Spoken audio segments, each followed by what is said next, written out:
What's up YouTube? My name is Amisbro. For this video we are going to be doing a review on the movie K Missing Kings. K Missing Kings is actually the sequel to this. This is K Project, the original first series, as this is now inaccurately saying the complete series. Wrong.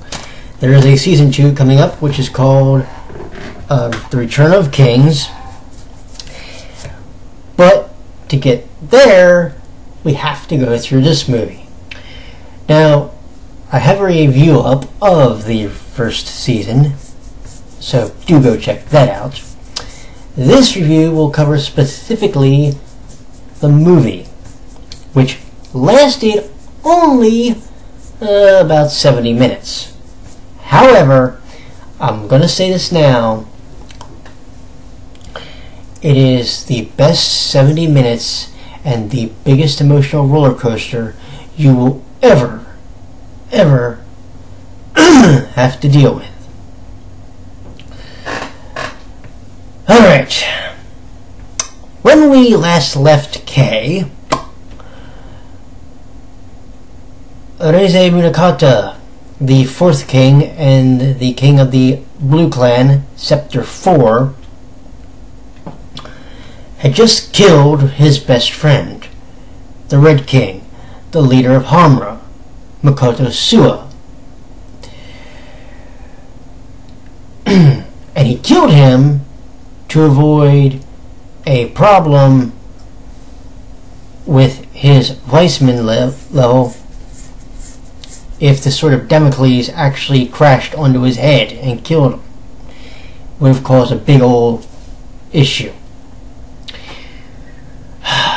Well, with Suo dead, Hamra disbands, but Scepter 4 is still intact, and the Silver Clan, which is Kuro Yatagami and Nico, are hunting for their king, Adolf K. Weissman. To go back up, Adolf K. Weissman is the ultimate king, pretty much. He and the 7th king are two of the single most dangerous.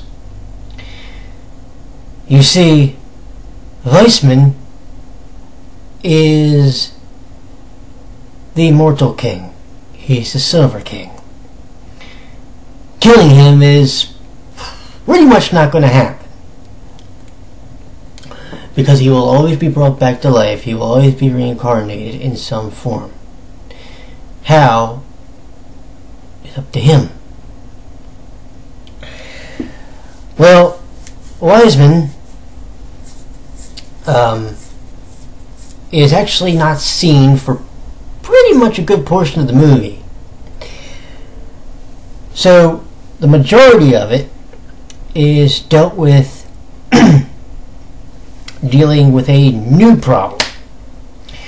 We need a new 3rd king, which means we need a new Red King, and we have to deal with this prick who happened to be the senior of Kuro. Okay? Well, how do we deal with that problem? Good question. First off, I will tell you that the Green Clan is called Jungle.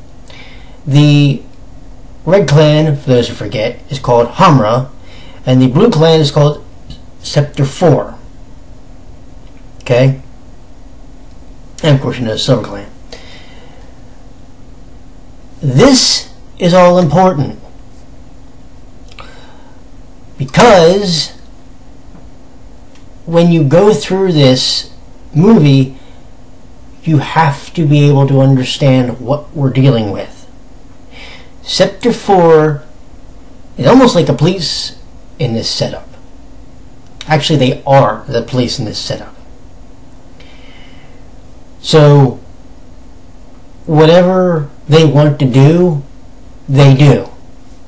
Ain't nobody questioning them, because if you want to go against the king's orders, you might end up with a sword through your stomach. Just saying.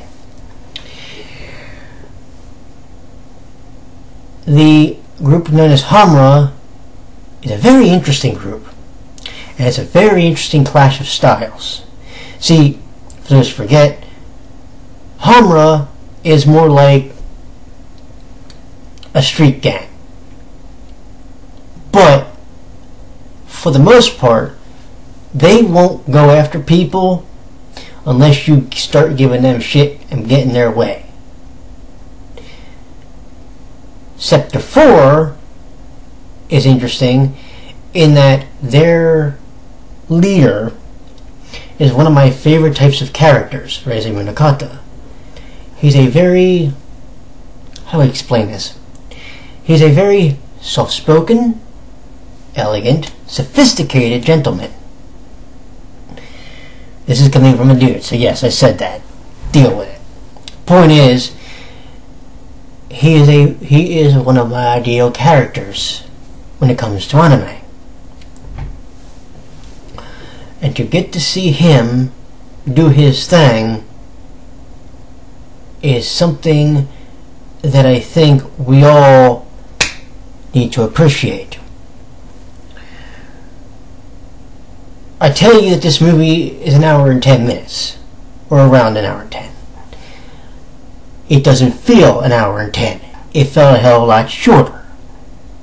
And he didn't rush anything. It was just so action-packed that you as a viewer, you're not looking at your watch, you're not looking at the time, you're not looking around. It has your attention from the minute it starts to the minute the credits roll. It is that impactful. And about 40-some minutes in, I was nearly bawling like a baby because of the way they did the transition of the third king position. Because, goddamn. And it's not often that I, as a reviewer, openly get emotional.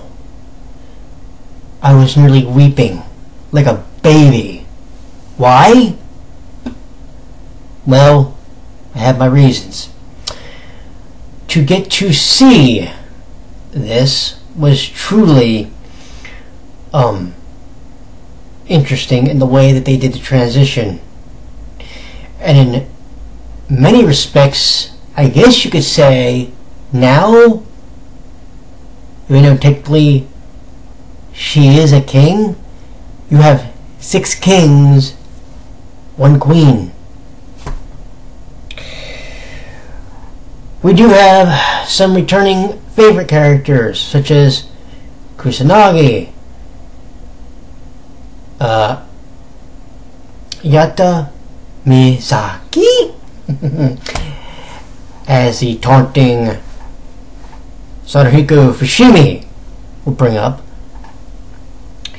Seira Awashima, the queen, if you will, to the Sector 4 king, Reise Munakata.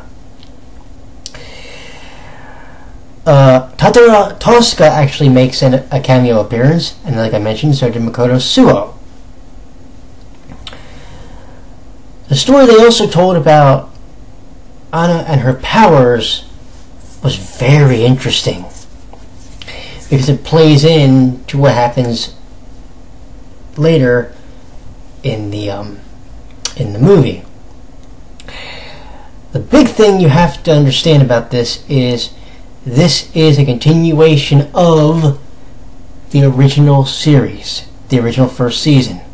So in other words, to understand who these characters are, you kind of do have to watch the first season. But it's like 12, 13 episodes. That ain't going to take you long.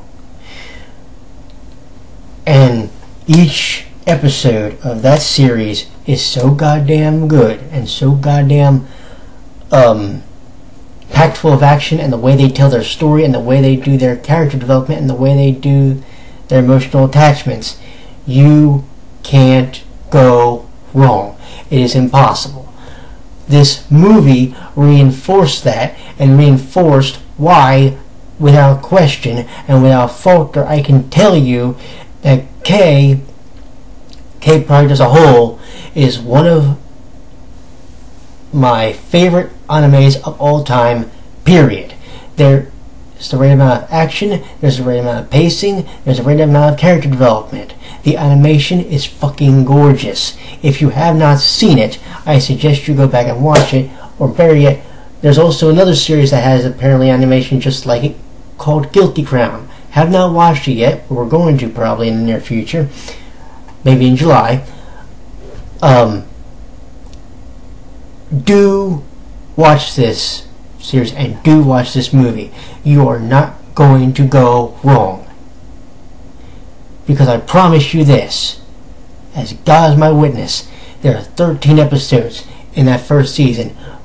When the revelation of who Adolf K was, I almost cried like a baby. When what happened in the movie tonight, I shed a tear. I was holding back, bawling like a baby. No joke. And it's not often that you can get me to be emotional over a TV series. At all. You know, I'm pretty emotionally absent, and I admit that. I am proud of that. But goddamn, if I wasn't nearly crying my eyes out watching this, and I had about 23 minutes left to go. You know what I'm saying? K Missing Kings is exactly one of the reasons why I am proud to say that for almost 2 decades I have been a fan of the Japanese anime genre. For almost 2 decades I have been able to say proudly that there are series that I hold with the highest of esteems. And I'm telling you this, if for some reason you don't want to watch K and Missing Kings and Return of Kings when it comes out in October, fine. I ain't holding it against you. This is just my opinion, remember. But I will say you owe it to yourself to at least check out a couple episodes of the first season and check out the movie, because goddamn if there ain't at least one, there's a bunch of parts that are awesome. One is the part when Scepter 4 draws their swords for the new third king. That was awesome. I'm sorry, there's something about watching when Scepter 4 does that makes me just whew. I rightfully enjoyed that. And I'm telling you this now. You need to go check out the movie, because there ain't no way I can be unbiased about it. And it's rare that I say that as a reviewer, but when there's something I feel really strongly about and really passionately about, I have to give you the honest to God recommendation of everything. So do go check out this movie. I promise you this also. Thursday, April 30th will be the review for Your Lie in April, and then we will get ready for May, my birthday month. So, until then, my friends, you take care of yourself, be safe, and I will talk to you all on Thursday night. Take care.